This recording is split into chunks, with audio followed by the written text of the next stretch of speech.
Hello my fellow HEMA students, welcome back to the Nashville HEMA YouTube page. It's Eric Paisley, and I thought I would start off today's video reading from the Danzig book.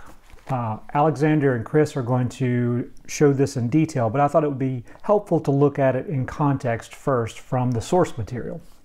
So this comes from page 109 in the Danzig book, and I'll read it here first, the Zeitel or the poem, and then I'll read a little bit of the interpretation. Again, hopefully I'll leave a link to the book in the class notes below. So, on the Überlaufen, or flowing over, the Zeitel says, "Whoever aims to take it below by flowing over their folly show, when it clashes up high, remain strong and be praised by I. See your work be done, or press doubly hard upon." And the interpretation reads, "When you approach the opponent, and they cut below to your lower openings, rather than parrying the cut, you should yourself cut strongly down from above to their head." I thought this was a very interesting lesson. This is new to me. I don't believe we've ever covered this before in classes I've previously attended, and so let's jump right into the footage. I think it's going to be very interesting. Enjoy. All right, so we're gonna work on another form of parrying tonight. So thus far we've been talking about essentially dealing with the text to the upper opening, right? So now we're going to deal with the lower opening. So something a little different. It's really going to challenge our distance management and timing more than anything, because we're not going to actually be contacting the sword much, okay? So if Chris is my opponent, the term here, it's really a theory more than a technique. So you can think of this, you guys, as kind of your first theory we're talking about. It's Überlaufen, which means overreaching. So it's a basic concept, universal throughout all fencing systems from time beginning. The basic concept is he attacks my lower openings, what do I need to do? So literally he's cutting at my legs. Okay, we're not going to go into the variables as to why. So if he's cutting at my legs, what do I do? Do I reach down and parry his sword? Yeah, I could do that. That solves the problem, but more ideally, all I need to do is remove that target and cut to the upper opening. Okay, so the concept is I can reach further to his upper openings as he can reach. So he's going to fully reach towards my lower openings. All I need to do is just remove that target and look how much reach I have from the upper opening, and I'm not even exaggerating. And I can do this in a variety of ways. The main idea is I'm just not wanting to get that target hit. I'm just slipping the leg and cutting to an upper opening. Okay, so you can see where we are now. He does that again. I've got plenty of space. I could be further away and still hit him here. And I can lean in, can totally remove the leg. So the sources are pretty explicit about this. If he cuts to these lower openings, ignore it essentially and cut in strong to the head. That's sort of a double-edged sword. No pun intended. Actually, pun intended. So we want to be careful with that. Okay, say we're close in. Okay, I see him cutting to my lower openings. Am I supposed to just ignore that and cut in? Perhaps realistically, if this was a real fight, yeah, I would come out on the good end, right? It would ruin his day, and I'd probably still go home. Depends on the variations here. But ideally, we obviously don't want to trade blows. So we want to be smarter about our distance. So in this scenario, I'm managing that. I remove the target. And this is really a single tempo action, ideally. It could be two. You'll find I could slip and then cut back.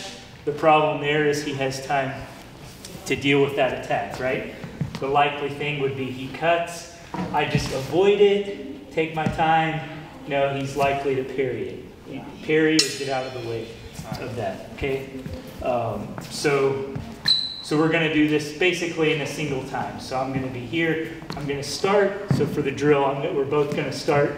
Actually, I'm going to make it a little more dynamic, I'm going to start in Alba. When I go up to Vomtok, that's the cue. He's going to cut my leg. And I cut in vertically to the head.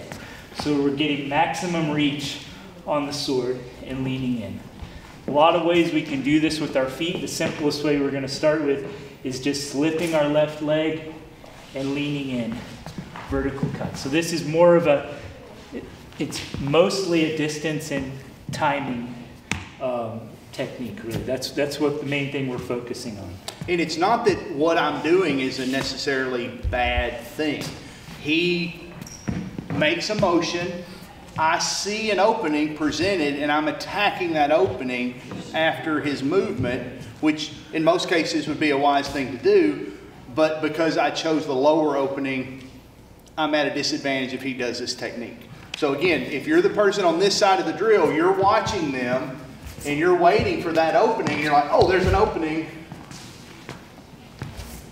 and they're reacting properly, and so it's going to fail. Yeah, so what we're doing is trying to create a realistic, segment of an exchange, right? We're not really going to go into why the real reasons of, when we should cut to the legs and whatnot. Obviously, you should probably know by now, it's not the smartest thing. He's got a long sword up high position. It's probably not a good idea for me to lower my sword and cut to a low opening. He has all the leverage, the advantage there. So if I were going to cut to the legs, I need to really be playing a distance and timing game, okay? So, but we're not really going to go into that, okay? But we're not going to do a single-handed cut. You might see this kind of cut that changes the game a little bit. The guy sling would make it a little harder for him there. But we're going to do a two-handed cut. So just to make it perhaps a little more martial, I don't want to step in kind of dumbly and just be like, ugh. I want to kind of keep my distance, when I see that change, like so. Okay, so maybe kind of keeping my head back a little bit, keeping it realistic. But you can see the fault in cutting to a lower opening versus cutting to a higher opening, because if we both cut in the center, we're covering ourselves. Okay, he holds that, I cut to the lower, I'm not doing anything about the center line. So it leaves me very vulnerable, hence why it's often not a good idea to cut to the lower openings. Okay, unless there's a really good context for it. Okay, so in order to make this safe, we're not wearing leg gear. I want you to be careful with cutting to the leg. So obviously good control. So no wild swings. Don't expect him to parry it with his sword like we're doing our other inside-outside parries. He's slipping. So we're all at different levels of our ability to react to this. So I want to start out slow. I see that cue, that's going to help. So I'm just giving him a realistic cut in good timing. And even if his timing is off, even if I might hit him or whatever, but I'm not going to really hurt him. And I'm going to actually aim for the thigh. Okay, so that would be my target, not the ankle, not the shin, not the knee, the thigh. Okay, and we actually really don't need to cut all the way through with this. You can halt, kind of pause it, or if you're far enough away, cut all the way through. But I want to see good control. That's my first priority.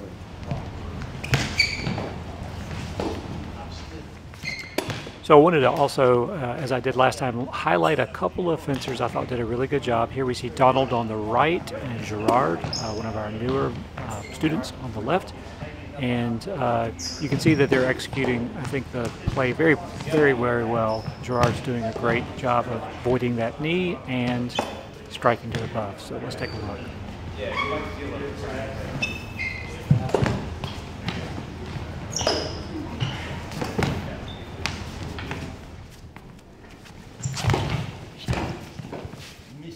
Hey, thanks again for watching the entire video, and hope you got a lot out of this lesson. Now, I did. Here's Gerard and I are practicing the play. And if you like this content, give it a like and leave a comment if you have a question, and maybe I can help answer it, or Alexander. So see you next time. Thanks. All right.